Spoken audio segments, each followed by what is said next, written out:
So I know there's just been this mass curiosity about what is behind these doors. Hello everyone. Today I am undertaking a project. The bulk of my personal home library is in this closet, and I'm going to be doing a book unhaul. Our family has moved a handful of times, and every time we move, I've gotten rid of more books because it's a lot to move. The last time we moved, I cut my book collection to about half of what it used to be. It was very painful, but now I am going to be making more significant cuts. We're not moving, thankfully, but we are rearranging rooms and furniture and all the things. So to prepare for moving my home library upstairs, I'm gonna be going through everything. So my books are in there along with like some crafting stuff. I don't go in this closet too often, honestly. But first, the big reveal of my library.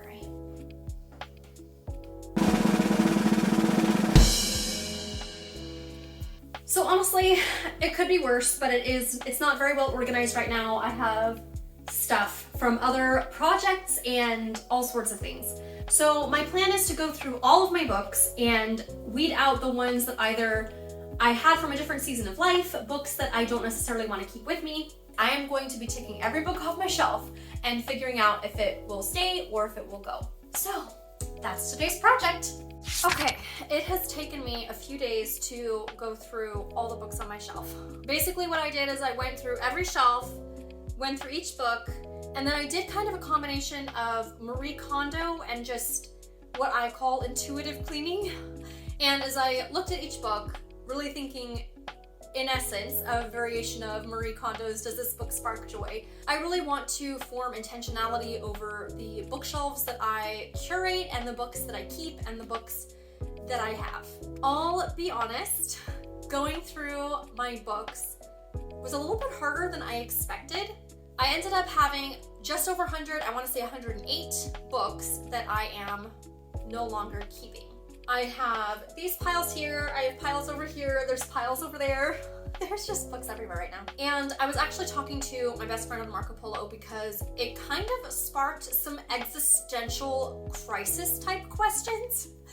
And I was really just thinking a lot about pros and cons of having a large or extensive a truck started right outside, but I thought like an alien ship was landing on my house or something. It's just a truck. Pros and cons of having a large or extensive home library.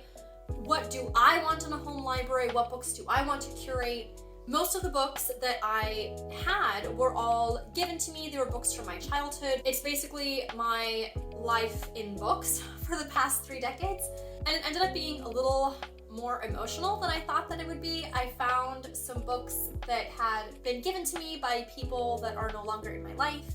I found books that I read and loved when I was a kid. The majority of the books that I decided to no longer keep are primarily religious books. I'm gonna get a little emotional here. Part of my upbringing revolves around being raised in a cult. So I had multiple shelves of books that just kind of brought a lot of that back. And being able to think about some of those books, some of those parts of my life, and the Marie Kondo method of being able to be thankful for what the books meant to me at that time, books that were a big part of my life, and all the complicated emotions that brought up. And being able to recognize and appreciate that these books were there for me during that time, and the way that I was able to read the books and interact with the ideas and all of those things, but also being able to recognize I no longer agree with these things and it's okay to move on. So it ended up being a much more emotional process than I expected going through my bookshelves. So I'm actually not going to be going through every book or showing every book because I don't necessarily want to get into all of those details, but some of the books that I am no longer keeping. I actually found 7 books that I borrowed from my mom at one point that I actually forgot that I had. So I just have those that I need to return to her. I have a book I borrowed from my sister that I need to return to her. What else? I'm trying to remember what all my piles are. I have a stack. I'm actually not getting rid of these. I just need to move them to a different shelf. A bunch of Bob books My youngest can now read some basic books, so I want to move these upstairs so that he can have better access to them and he can read some of his own books. I have The Girl on the Train, which my best friend gave to me. She sent me a surprise package, and there were 3 books like wrapped up in brown paper with brief descriptions on the front that I could open and unwrap whenever I wanted. I did one video on my channel couple videos back, I'll link to it, of one of the books she gave me, and this is another one that she gave me. I enjoyed this one. It was really good. I still need to watch the movie. I haven't seen that yet. Anyways, I think I'm going to keep this one for when I go hunting for little free libraries, and I'll put this in a little free library. This book, A Court of Frost and Starlight, a friend let me, well, not borrow it. She gave it to me and said she did not need it back, but I don't have the rest of the series, and I don't think that it's a series necessarily that I want to collect. I enjoyed aspects of it, but it's not necessarily one that I need to keep.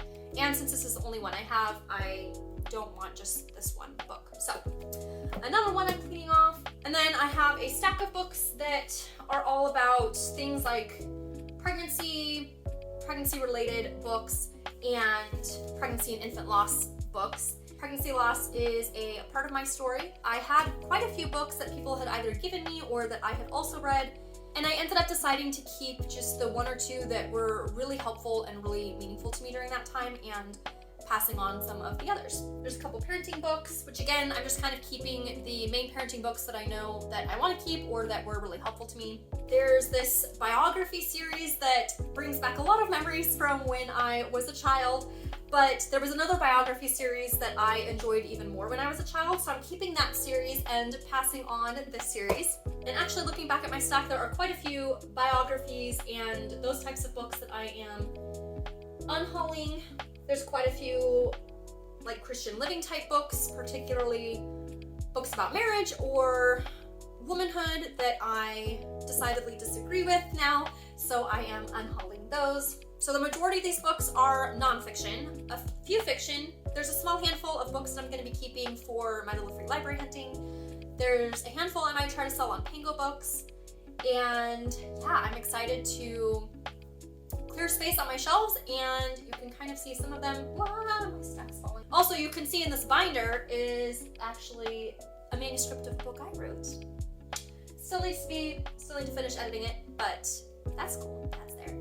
I have an extensive classics collection. I have this whole Dickens series. Actually, it's not a complete series, but quite a few of Dickens.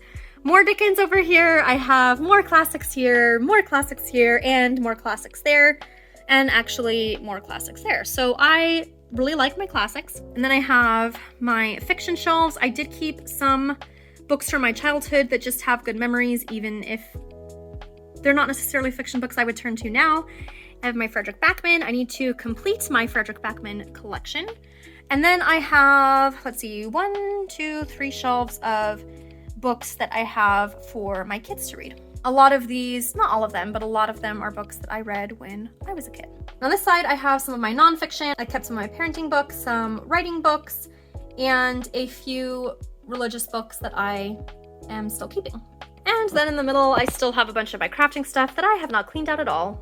And now I'm so excited to continue to intentionally grow my bookshelves. I don't frequently buy books, much less new ones. So there are some, which I know I talked about in a previous video, that I know I want to buy, and I really want to get a shelf of the books that are particularly meaningful to me or have impacted me, or authors that I particularly admire, as my inspiration shelf. My inspiration is a reader and a writer. So I totally almost forgot to talk about my TBR. I hinted at having a new idea for doing my TBR list, whittling down my TBR, and I decided while I was cleaning out my shelves to take my stack of books that's still on my physical TBR, and I wrapped them in brown paper, and then I numbered each one.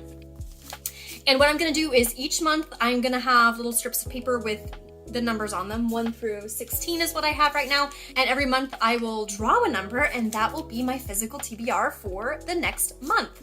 I'm really excited for this method of whittling down my TBR. My friend told me about it, and I thought it was a great idea. And I'm excited to finally read some of these books. Some of them have been on my shelf for years, so I'm really looking forward to reading these books. So thank you for coming along on my unhaul. It feels really good to clear out my shelves and get ready for the physical move upstairs and getting ready to have space for some new books that I know I want to bring in. And I think it was really good emotional housekeeping too, just because, yeah, it did bring up a lot of things for me, and I'm really thankful for my friends that I was able to talk to. Let me know if you've done an unhaul, and I would love to hear your thoughts on your library curation. Do you have specific books or specific authors that you try to collect or keep track of? Let me know, because I'm very curious about all of the ways that people form their libraries. Until next time, happy reading.